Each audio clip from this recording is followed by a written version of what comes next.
Most people think their limits come from money, education, luck, or opportunities. But very often, the real limit isn't outside. It's internal, quiet, and usually invisible. These are called limiting beliefs, and the most powerful thing about them is that we usually don't know they are beliefs. We think they're just the truth. A limiting belief is not just a negative thought. It's a conclusion about reality that you accepted at some point and never questioned again. Limiting beliefs usually sound logical, realistic, responsible, protective. Examples: people like me don't succeed. Money is hard to make. I'm not the kind of person who stands out. It's safer not to try. The key thing to understand is this: limiting beliefs don't feel limiting, they feel reasonable. That's why they work. Limiting beliefs operate below conscious awareness. You don't wake up thinking, "I will sabotage myself today." Instead, the belief quietly influences what you attempt, what you avoid, how long you persist, what feels normal or possible. They don't stop you directly. They guide your decisions automatically. And here's the most important part: most limiting beliefs are not created by you. They are learned. Many limiting beliefs come from family environments, not because families want to harm us, but because families pass down their own interpretations of reality. As children, we don't question our parents or caregivers. Why? Because we depend on them. We trust them.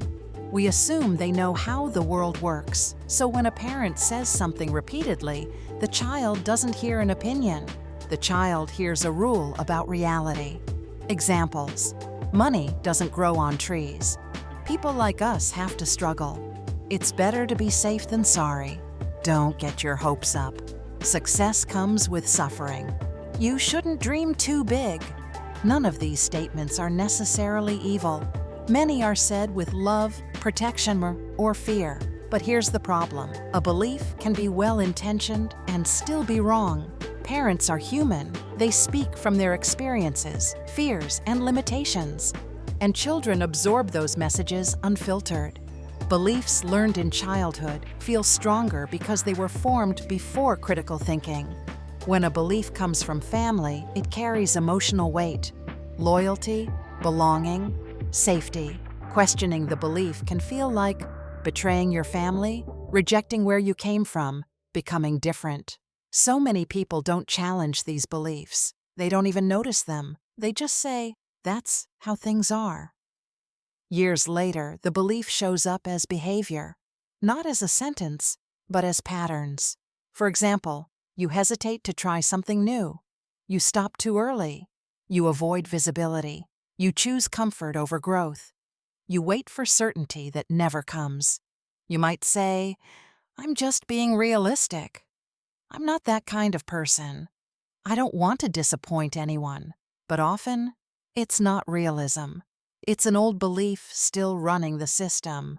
Here's the key shift: a belief is not a fact. It's a learned interpretation. Just because a belief came from family doesn't mean it must control your future. Honoring where you came from does not require repeating every limitation you inherited. You don't remove limiting beliefs by fighting them. You start by noticing them. Ask yourself, where did I learn this? Who first said this? Is this a fact or a story? Awareness comes before change. The most powerful beliefs in your life are not the ones you chose. They're the ones you never questioned. Start there.